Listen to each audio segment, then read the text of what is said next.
ሰላም ተመልካቾቻችን እንደምን ሰነበታችሁ። የፌዴራል ማረሚያ ቤት ኮሚሽን ከፋና ሚዲያ ኮርፖሬሽን ጋር በጋራ በመሆን ዘውትር እሁድ በዚህ ሰዓት ወደ እናንተ የምናደርሰው ሳምንታዊ የማረሚያ ቴሌቪዥን ፕሮግራማችን ተጀምሯል። በፕሮግራማችን የተለያዩ መሰናዶዎችን ይዘን ቀርበናል። በቀዳሚነት ግን በማረሚያ ቤት ዙሪያ ምን አይነት አበይት ጉዳዮች ተከናወኑ የሚለውን መረጃዎችን ተከታትለን ተመልሰን እንገናኝ። ሰላም ጤና ይስጥልኝ ውድ ተመልካቾቻችን እንደሰነበታችሁ። የሳምንቱን የማረሚያ መረጃዎች እየቀርብ ያለው ከመረጃዎቹ ጋር ዋና ሳጅን አባ መሐመድ ነኝ። አብራችሁኝ ቆዩ። የፌዴራል ማረሚያ ቤት ኮሚሽን ከ900 በላይ የሚሆኑ የማረሚያ ፖሊስ አመራሮችንና አባላት ለ2 ወራት ሲሰጥ የቆየውን የሁለተኛ ዙር ስልጠና አጠናቋል።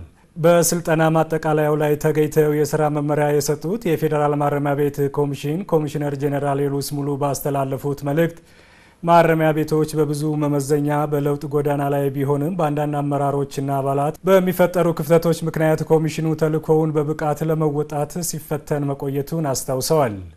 የማረሚያ ፖሊስ አባሉ ከተቋሙ አልፎ ለሀገሩም ጭምር መስዋዕት እስከ መሆን ቃል በመግባቱ ለዚህ በሙሉ አቅሙ መስራት እንደሚኖርበት አንስተዋል። የኮሚሽኑ ፋይናንስና ሰው ሀብት ልማት ዘርፍ ምክትል ኮሚሽነር ጄኔራል ደስታ አስመላሽ በበኩላቸው ሀገራዊ ለውጡን ተከትሎ ኮሚሽኑ ራሱን በመጠነ ሰፊ የሪፎርም ሂደት ውስጥ በማስገባት የታራሚዎች ሰብአዊ መብት በማክበርና በማስከበር በርካታ ውጤቶች የተገኙባቸው የማረሚያ ነጻነት፣ የተሃድሶ ልማት አገልግሎቶችን በእጅጉ ማሻሻልና ማሳደግ የቻሉ የሪፎርም ስራዎች መከናወናቸውን ተናግረዋል። በተመሳሳይም ከ30 ቀናት በላይ የቆየው የማረሚያ ፖሊስ አባላት አመራርና ሰራተኞች የግምገማ የማጥራትና የስልጠና መድረክ የኮሚሽኑ ስትራቴጂክና ከፍተኛ አመራሮች ስልጠና ተጠናቋል። በማጠቃለያው ላይ ተገኝተው የሥራ መመሪያ የሰጡት ክቡር ኮሚሽነር ጄኔራል የሉስ ሙሉ እንዳሉት ኮሚሽኑ በርካታ ውጤታማና ለትውልድ ተሻጋሪ የሆኑ ስራዎችን እየሰራ ባለበት በአሁኑ ወቅት በየደረጃው ከስነ ምግባር ጋር ተያያዥነት ያላቸው ችግሮች በመስተዋላቸውና ችግሮቹን በፍጥነት ማውጣት ስለሚገባ መድረኩ መፈጠሩን አንስተዋል። የዝዋይ ማረሚያ ማዕከል ዳይሬክተር ምክትል ኮማንደር ፍቅሬ አቡዬ የነበረውን የግምገማና ስልጠና ሂደት አስመልክቶ ባቀረቡት ሪፖርት መንግስትና ሕዝብ ከማዕከሉ የሚጠብቀውን ተልዕኮ መወጣት እንዲቻል በግምገማዊ መድረኩ ማለፍ ካለባቸው 795 አባላት መካከል 774 ያህሉ መገምገማቸውን ገልጸው እንደ የጥፋት ደረጃቸው ከቀላል ማስጠንቀቂያ እስከ ኃይል መቀነስ እርምጃ መወሰዱን ተናግረዋል። ስነ ጽሁፍና ኪነ ጥበብ ለማረሚያነት ተልዕኮ ስኬት በሚል መሪ ቃል የስነ ጽሁፍ ምሽት በማረሚያ ቤት ተካሄደ።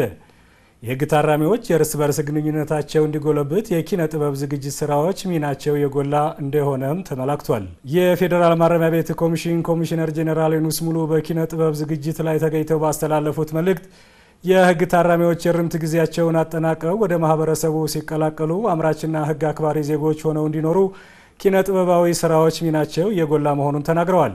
የፌዴራል ማረሚያ ቤት ኮሚሽን የማረሚያነት ተሃድሶ ልማት ዘርፍ ምክትል ኮሚሽነር ጄኔራል ሉባባ ጀማል በበኩላቸው የህግ ታራሚዎች ሰብአዊ መብታቸው ተጠብቆ ታርመውና ታንጸው ወደ ህብረተሰቡ ለመቀላቀል ዘርፈ ብዙ ስራዎችን እየሰሩ እንደሚገኙ አንስተው ኪነ ጥበብ ሰላምን፣ ፍቅርን፣ መተሳሰብንና አብሮ መኖርን የሚያጎለብት በመሆኑ ይህ በሴቶች ማረፊያና ማረሚያ ማዕከል የተጀመረው የኪነ ጥበብ ዝግጅት በሁሉም ማዕከል ማረሚያ ቤቶች እንደሚቀጥል ተናግረዋል።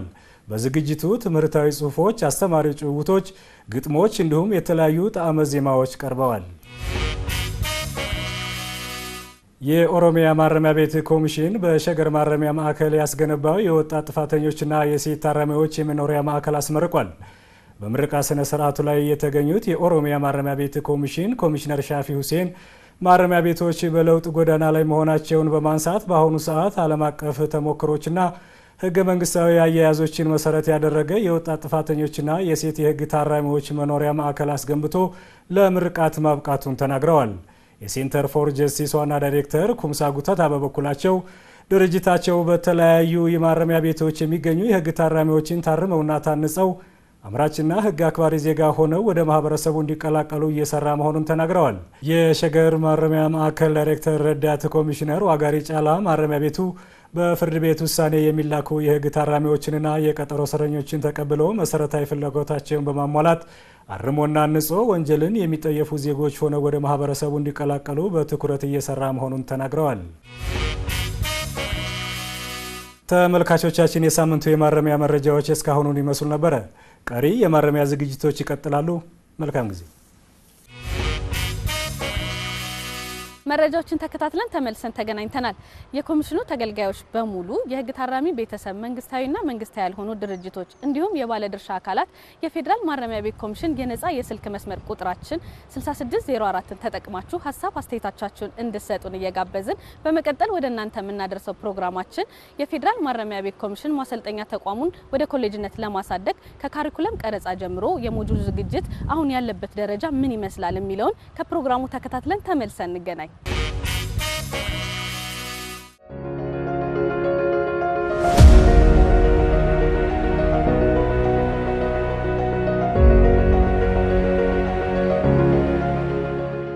የፌዴራል ማረሚያ ቤት ኮሚሽን ወደ ማረሚያ ተቋሙ የሚቀላቀሉትን አዳዲስ የማረሚያ ፖሊስ አባላትን ለማሰልጠን ከ4 አስርት ዓመታት በላይ በማሰልጠኛ ተቋም ብቻ ተወስኖ መቆየቱ ይታወሳል። ይህም ከማረሚያ ሳይንሱ ይልቅ መሰረታዊ የፖሊስ ስልጠና ላይ ብቻ ያተኮረ በመሆኑ ተቋሙ በሚፈለገው ደረጃ ወደፊት እንዳይራመድ አድርጎት ቆይቶ ነበር። ስልጠናው እየተሰጠ ነው። ከሚሰጡ ስልጠናዎች ለምሳሌ ኖርማሊ መደበኛ መስክ ስልጠና አለ። ከዛ የክፍል ትምህርት ስልጠናዎች አሉ። እነዛ የራሳቸው ማስተማሪያ ሞጁሎች አሏቸው። አፕዴት መደረግ አለባቸው። እነዚህ ላይ ክፍተት አለ። አፕዴት ከማድረግ አንፃር ወቅቱ ከሚፈልገው እንትን አንፃር የተሟላ ከማድረግ አንፃር ላይ ክፍተቶች ነበሩ። የሚገባው ልክ ያላደገ ተቋም ነው። እንኳን 48 47 ዓመት ይቅርና 10 ዓመትም ቢሆን ለአንድ ተቋም ረጅም ጊዜ ነው። እና ተቋማቱ በሰለጠነ በዘመነ የማረሚያ ሳይንስ ኮሬክሽናል ሳይንስ በሚለው ዘርፍ የሰለጠነ የሰው ኃይል እንዲኖራቸው ለማስቻል ወደ ከፍተኛ የትምህርት ተቋምነት ማደግ ነበረበት በጊዜው ማለት ነው። ነገር ግን እንዳለመታደል ሆኖ ያው ረጅም ጊዜ የቆየው በዚሁ በመሰረታዊ ስልጠና በመስጠት ላይ ነው። ይሰጥ የነበረው አብዛኛው ነገር ለምሳሌ በመኮንንነት ደረጃ እዚህ ማሰልጠኛ የሚሰጠው ከዋና ሳጅን ወደ ረዳት ኢንስፔክተር ለ3 ወር ይሰጣል። ከዛ በተጨማሪ ከኮንስታብል የሚሆን እስከ ዋና ሳጅን ባለው ሪትም ውስጥ ያለ ለረዳት ኢንስፔክተርነት ፈተና ይፈተንና ያለፈ ሰው ገብቶ 1 አመት እንዲሰለጥን ይደረግ ነበር። እሱ ኮንቲኒቲ አልነበረው። መሰረታዊ ስልጠና ደግሞ ቤዚካሊ ፎከስ የሚያደርገው መሰረታዊ የሆኑ ለጥበቃና ደህንነት ስራ የሚያስፈልገው ወደ ፖሊስነት የሚያዘነብሉ ደግሞ ከፖሊስ ስልጠና ጋር ተቀራራቢነት ያላቸው በእርግጥ በማረም ማነጽና በታድሶ ልማት አገልግሎትም ዙሪያ የሚሰጡ ስልጠናዎች አሉ። በዛ ልክ የተዘጋጁ ስርዓተ ትምህርቶችና የማሰልጠኛ ሰነዶች ወይም ሞጁሎች አሉ። ግን በሚፈልገው ደረጃ ጠንካራ አይደሉም። አብዛኛው እንትኑ የሚያዘነብለው ወደ ጥበቃና ደህንነት ስራ የሚያዘነብል ስለሆነ ይሄ ደግሞ በማረም ማነጽ ስራው ላይ የራሱ የሆነ አሉታዊ ተጽዕኖ ያሳደረ ቆይቷል።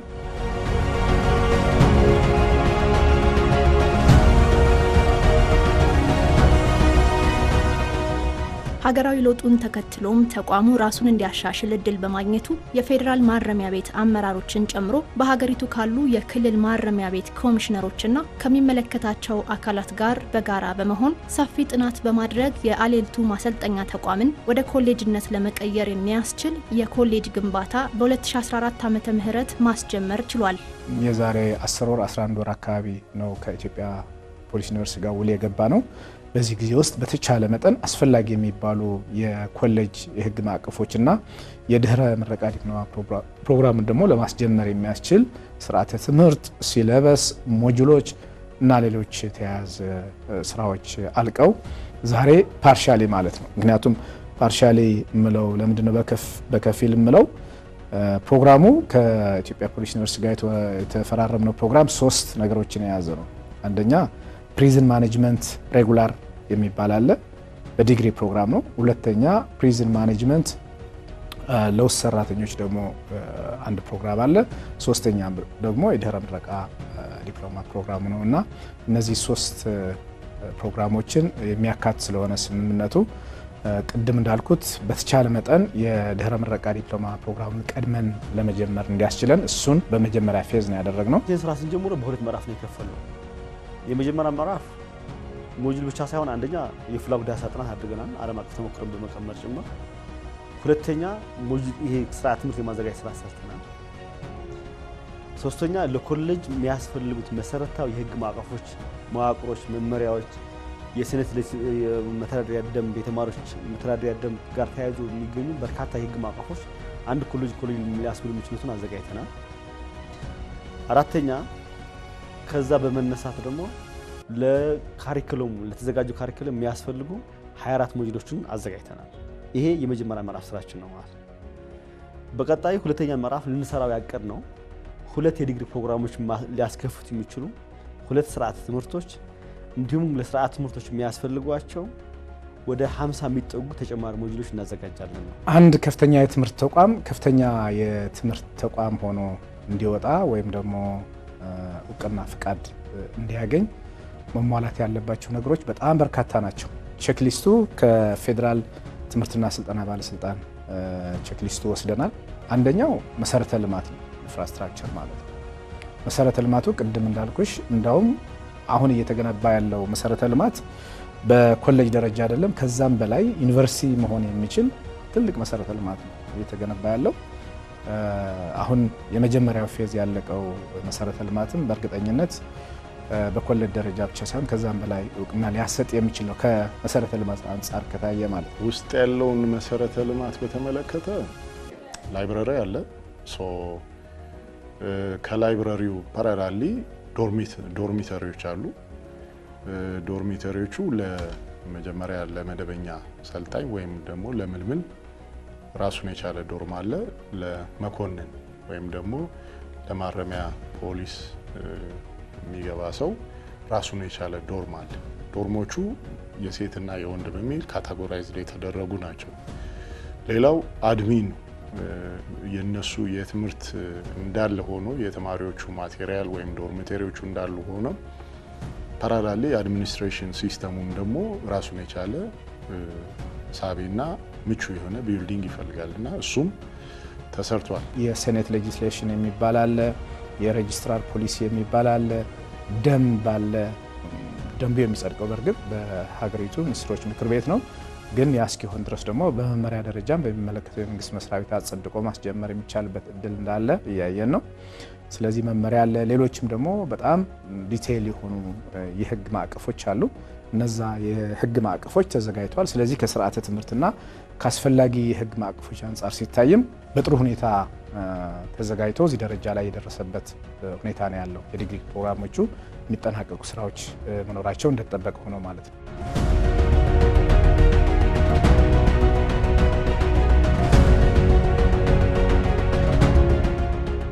ኖርዌይ፣ ስዊድን፣ ኦስትሪያ፣ ኔዘርላንድስ፣ ጀርመንና ስፔን በዓለም አቀፍ ደረጃ የማረሚያ ሳይንስን የተከተሉና የተሻለ ስርዓተ ትምህርት ያሉባቸው ሀገሮች ሲሆኑ ታራሚዎቻቸው ከማረሚያ ቤት ከወጡ በኋላም ወደ ወንጀል ተግባር የመመለስ እድላቸው በጣም ዝቅተኛ ነው። የፌዴራል ማረሚያ ቤት የኮሌጅ የካሪኩለምና የሞጁል ዝግጅትም ዓለም አቀፋዊ ተሞክሮን መሰረት ያደረገ መሆኑን ያነሳሉ። አድቫንስድ የሆነ የኮሬክሽናል ኤጁኬሽን ኤንድ ትሬኒንግ አላቸው። የምዕራባውያን ሀገራት ተወሰነ ሀገራት ግምት ውስጥ አስገብተን ኖርዌይ አይነት ማለት ነው። በወንጀል ሪከርድም በጣም ዝቅተኛ የሆነ ወንጀል ሪከርድ ያለባቸው ሰዎችም አንዴ ከታረሙ በኋላ ተመልሶ ወንጀል የመፈጸም እድላቸው በጣም ዝቅተኛ ሪከርድ ያላቸው እንደ ኖርዌይ ወሰድን። በዓለማችን ደግሞ በጣም ከፍተኛ የፕሪዝን ፖፑሌሽን ያለባቸው እንደ አሜሪካ ወሰድን። ከአፍሪካ ደግሞ እነ ኬንያ፣ እነ ሳውዝ አፍሪካ ወይም ደቡብ አፍሪካ እና ታንዛኒያ ወሰድናቸው። እነሱ በአንድም በሌላም ከኛ ጋር ሊገናኙ ስለሚችሉ ማለት ነው። በተወሰነ መልኩ የሩቅ ምስራቅ ያሉ ሀገራት የተለየ የሌጋል ሲስተም ስላላቸው እነሱም እንደነ ህንድ፣ አውስትራሊያ እና ይሄ ኮሪያ ወስደናል ማለት ነው።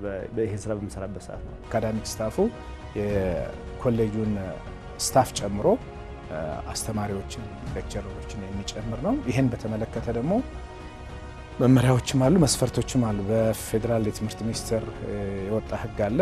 እዛ ህግ ላይ አንድ ኮሌጅ ሆኖ የመማር ማስተማር ሂደት ለማስጀመር ምን አይነት አካዳሚክ ስታፍ ነው የሚያስፈልገው፣ ምን ያህል አስተማሪዎች፣ በምን ደረጃ የተመረቁ፣ ምን አይነት ኳሊፊኬሽን ያላቸው ናቸው የሚያስፈልጉት የሚለው ክሊር የተቀመጠ ነገር ነው። እሱን መሰረት አድርገን አሁን ምንድነው የሚባለው የማጥራት ስራ እየሰራን ነው ማለት ነው። የማጥራት መስፈርቱና እኛ እንደ ፌዴራል ማረሚያ ቤት ኮሚሽን ያሉን የተማሩ ሰዎች አጌንስት ሪኳየርመንት ቼክ እያደረግን ነው።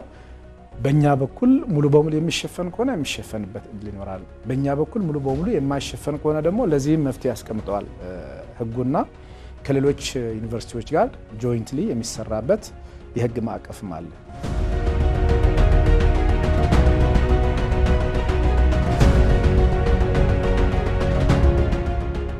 ከኢትዮጵያ ፖሊስ ዩኒቨርሲቲ ከፌዴራል ማረሚያ ቤት ኮሚሽንና ከኦሮሚያ ማረሚያ ቤት በትምህርት ዝግጅትና በልምድ ተወዳድረው ያለፉ አመራሮችንና ባለሙያዎችን ያካተተው የስርዓተ ትምህርት ሞጁል ዝግጅት ጥራቱን የጠበቀና መምህራንም ሆነ ተማሪዎች በቀላሉ እንዲረዱት የተለያዩ የግምገማ መድረኮች ተዘጋጅተው እንደተገመገሙም ይናገራሉ። የሞጁሉ አጠቃላይ ጥራት ከማስጠበቅ አንጻር አንደኛ ሞጁል የሚያዘጋጁ ባለሙያዎች በሚመረበት ሰዓት ከጉዳዩ ጋር ከትምህርቱ ጋር የተሻለ እውቀትም ልምድም ያላቸው ለመምረጥ ሞክረናል። የመጀመሪያው ማለት። ሁለተኛው ሞጁል እንዴት ማዘጋጀት ይቻላል፣ እንዴት አይነት ሞጁል ነው ከኛ የሚጠበቅበት በሚል የሞጁል ማዘጋጃ ቅጽ አዘጋጅተናል። በቅጹም ስልጠና ሰጥተናል። ከዛ በሶስተኛ ምዕራፍ ምንድነው የሞጁል ማዘጋጃ ስራ በባለሙያዎች ተሰርቷል ማለት ነው።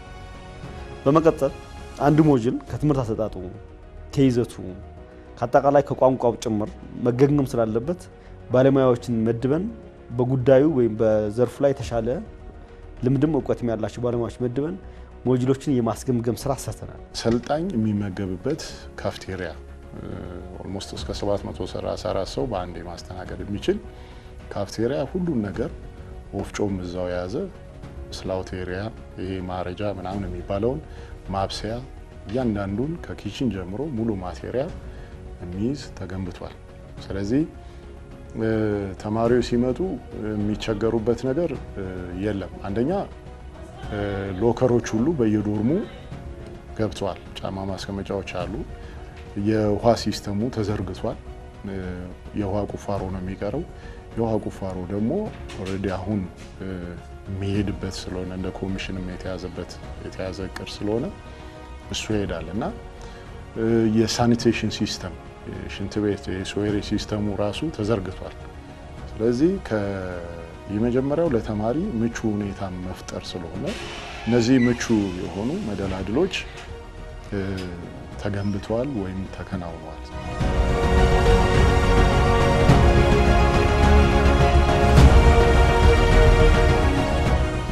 በሁለት ምዕራፍ የተዘጋጀው ማሰልጠኛ ተቋሙን ወደ ኮሌጅነት የማሳደግ ሂደት የመጀመሪያው ምዕራፍ በማጠናቀቅ ከኢትዮጵያ ፖሊስ ዩኒቨርሲቲ የሞጁል ርክክብ ያደረገ ሲሆን በ2019 ዓመተ ምህረት የድህረ ምረቃ ዲፕሎማ ትምህርት የሚጀምር ይሆናል።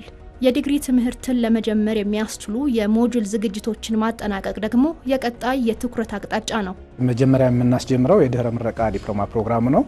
የዚህኛው የድህረ ምረቃ ዲፕሎማ ፕሮግራም ደግሞ በስርዓተ ትምህርት ግልጽ ተደርጓል።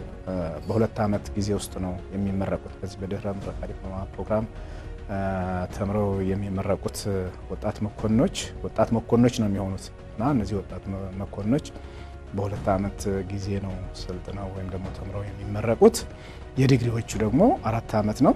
ነገር ግን አሁን ቀድመን የምናስጀምረው ድህረ ምረቃ ዲፕሎማ ፕሮግራም ስለሆነ በዚህ የሚኖርን ሂደት እየገመገምን እያሻሻልን ኢቭን የድህረ ምረቃ ዲፕሎማ ፕሮግራም በራሱ በሂደት ጊዜው እያጠረ የሚሄድበት ሊኖር እንደሚችል እናያለን። የማረሚያ ቤት ሳይንስ በአራት መሰረታዊ ምሰሶች የቆመ ነው ብለን መውሰድ እንችላለን። ለምሳሌ በአንድ በኩል የማረሚያ ቤት ማዕከላት ደህንነት፣ የታራሚዎች ደህንነት የሚጠብቁ ከጸጥታና ደህንነት የሚገናኝ ስራ ይሰራሉ። ከዚህ ጋር የሚገናኝ ትምህርትና ስልጠናዎች ይኖራሉ ማለት ነው። ሁለተኛው አንድ ሰው በወንጀል ጥፋተኛ ተብሎ ወደ ማረሚያ ቤት ሲመጣ ቀጣይ ማረሚያ ቤት ተልእኮ ይህን በማረሚያ ቤት በሚቆይበት ሰዓት የታራሚው መሰረታዊ ፍላጎት ማሟላት፣ ሰብአዊ መብት በጠበቀ መልኩ ማለት ነው። ይህ ሁለተኛ ተልእኳቸው ነው። ከሱ ጋር የሚገናኙ ሞጁሎች አሉ። ሶስተኛው ይህን ታራሚ ማቆየት ብቻ ሳይሆን አንጾ አርሞ መልካም ዜጋ ማድረግ ነው ተልእኳቸው። ስለዚህ አንድ በወንጀል የተፈረደበት ፍርደኛ እንዴት ማረምና ማነጽ ይቻላል የሚል ከማረምና ማነጽ ሳይንስ ጋር የሚገናኙ በርካታ ሞጁሎች አሏቸው። መጨረሻውን አራተኛው እዚህ ተመርቀው የሚወጡ ኦፊሰሮች ወይም መኮንኖች ብለን ወይም ባለሙያዎች ብለን መውሰድ እንችላለን። የቢሮ ስራ ይሰራሉ፣ የአስተዳደር ስራ ይሰራሉ። ከዚህ ከስራ አመራር ጥበብ ጋር የተገናኙ ትምህርቶችም አሉበት ስርዓት ትምህርት ላይ ማለት ነው። በአንድ በኩል 12ኛ ክፍል የጨረሱና ዩኒቨርሲቲ መግቢያ ነጥብ ያመጡ ወጣቶችን መልምለን በዲግሪ ፕሮግራም ቱሪዝም ማኔጅመንት ዲግሪ የምናስተምር ነው የሚሆነው። በሌላ በኩል ደግሞ በተቋም ውስጥ የሚሰሩ ሰራተኞች በተለያየ አጋጣሚ ትምህርታቸውን በጥሩ ሁኔታ የጨረሱ ግን ደግሞ የመማር እድል ያላገኙ በፌዴራልም በክልሎችም ያሉ የኢትዮጵያ ማረሚያ ቤት ሰራተኞች ደግሞ በሚወጣው መስፈርት መሰረት ያው መስፈርቱን የሚያሟሉ ነጥቡን የሚያሟሉ ሰራተኞች ገብተው በጀነሪክ ዲግሪ ተምረው እንደዚሁ የሚመረቁበት ፕሮግራም ነው የሚኖረው ማለት ነው። ማረሚያ ቤቶች የፍትህ ስርዓት መውጫ በሮች ናቸው። ስለዚህ ይህንን በወንጀል ፍትህ ስርዓት ያለፈ አንድ በወንጀል የተፈረደበት ሰው በማህበረሰቡ እንዴት አድርጎ መቀላቀል እንችላለን፣ የተሻለ ዜጋ እንዴት አድርገን መቅረጽ እንችላለን፣ ለፍትህ ስርዓት ብቻ ሳይሆን ለሀገራችን ለቀጣይ ለሚኖረው የወንጀል መከላከል ትልቅ አስተዋጽኦ ያደርጋል። ለሰዎች ከወንጀል ጥፋተኝነታቸው ይማራሉ፣ መልካም ዜጋ ይሆናሉ፣ ደጋጋሚ ወንጀለኞች እንዳይሆኑ ያደርጋቸዋል ማለት ነው።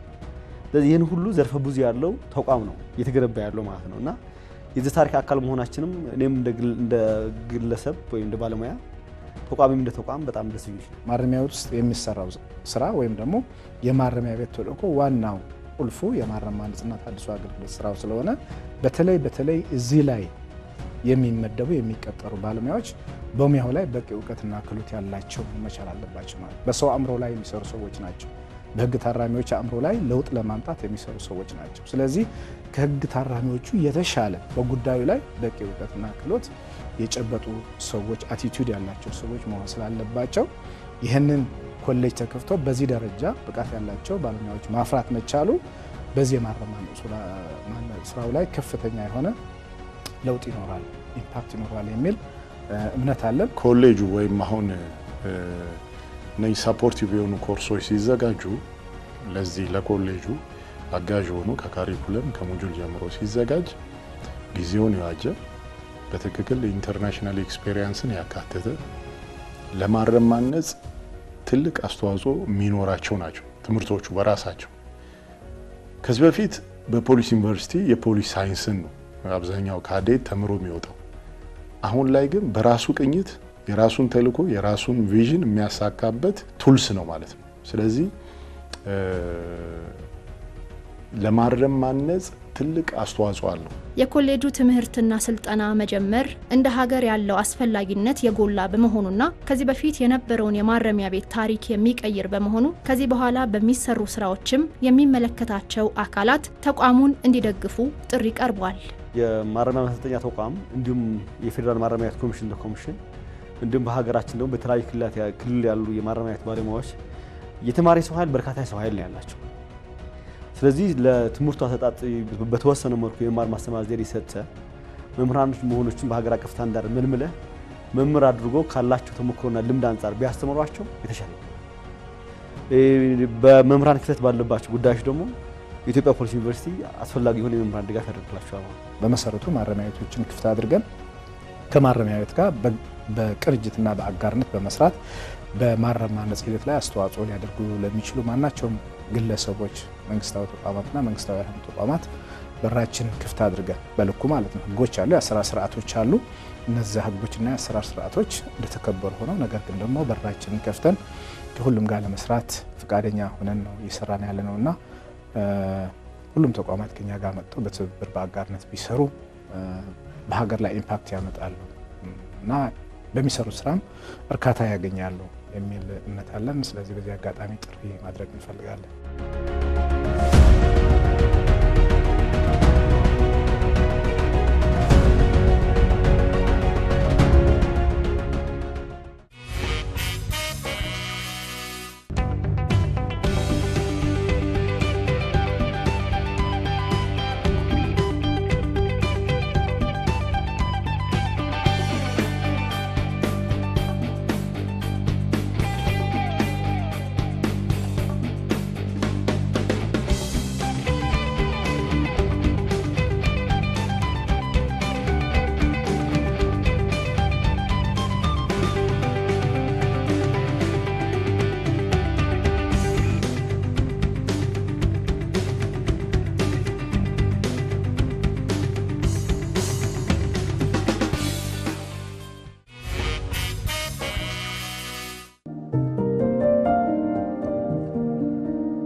የኤሌክትሮኒክስ ዕቃዎችን በመጠገን ቤተሰቡን ያስተዳድር ነበር። ባለትዳርና የአንድ ልጅ አባት ነው። ራሴን ለመለወጥ እና ቤተሰቦቼን የተሻለ ኑሮ ለማኖር ከክፍለ ሀገር ወደ አዲስ አበባ መጣሁ የሚለው ባለታሪካችን አዲስ አበባ ከመጣ በኋላ ግን ህይወት ሌላ መልክ ያዘችበትና ራሱን በማረሚያ ቤት አገኘው። አሁን በዝዋይ ተሃድሶ ልማት የማረሚያ ማዕከል የሚገኘው የዛሬው ባለታሪካችን የማረሚያ ቤት ቆይታውን እንዲህ ያጋራናል። ብዙ ጊዜ በስራ ነው። በቃ ጧት እወጣለሁ፣ ወደ ስራ ገባለሁ፣ ማታ ለቆጠራ ሲባል ወደ መኖሪያ ገባለሁ እንጂ ስራ ቦታ ነው ማሳልፈው። እሰራለሁ ከዞን 6 እስከ ዞን 6 አለ። እዚህ ከየዞኑ አንዳንድ ቲቪ ሁለት ቲቪ እየተበላሸ ይመጣል። እነሱን እየሰራው ወዲያውን ሰርቼ ወዲያውን ለታራሚ እንዲሄድለት እንዲጠቀም አደርጋለሁ።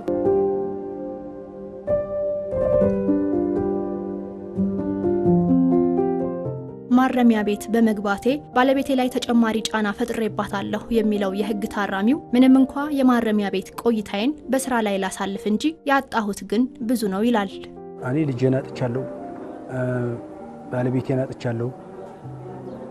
ያው ብዙ ነገር ቤተሰብ የምትወጃቸውን ነገር ተጫለሽ፣ ብዙ ነገር የሚለያይ ነገር የምታጫቸው ነገር አሉ። በጣም ብዙ ነገር ማለት ነው። እነሱን ታጫለሽ፣ እንደፈለግሽው ብዙ ነገር ማግኘታችን በቃ የራሴ ስህተት ነው። ሰው በመርጥ ጓደኛ በመርጥ እንደዚህ ያለ ቦታ ውስጥ ልገባ አልችልም ነበር ብዬ እላፊ በጣም ጸጽቶኛል።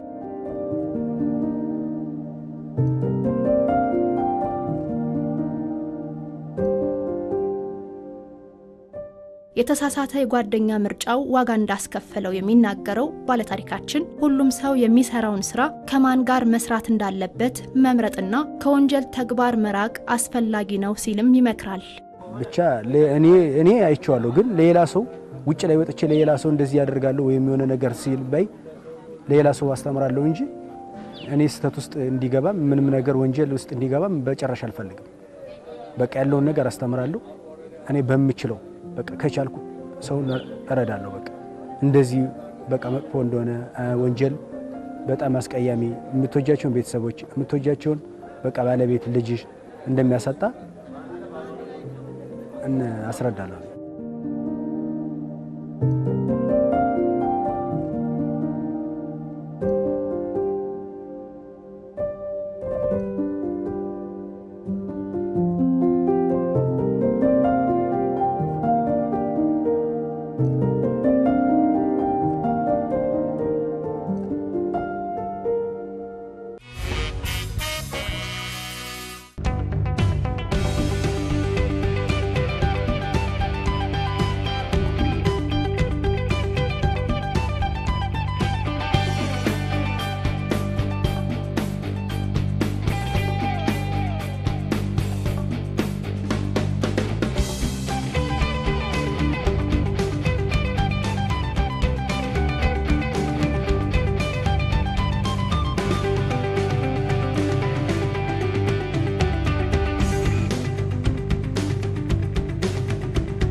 ለኮሚሽናችን ተገልጋዮች በሙሉ የህግ ታራሚ ቤተሰብ መንግስታዊና መንግስታዊ ያልሆኑ ድርጅቶች እንዲሁም የባለድርሻ አካላት በነፃ የስልክ ቁጥር መስመራችን 6604ን ተጠቅማችሁ ሀሳብ አስተያየቶቻችሁን እንድትሰጡን እየጋበዝን ለዛሬ ያዘጋጀንላችሁ የማረሚያ ቴሌቪዥን ፕሮግራማችን የተከታተላችሁትን ይመስል ነበር። ሳምንት በሌሎች ፕሮግራሞች እስከምንገናኝ ፕሮግራሙን በመምራት አብሬያችሁ የቆየሁት ኮንስታብል ኢየሩሳሌም ሚሊዮን ነበርኩኝ። እስከ ሳምንት ቸርን ሰንብት።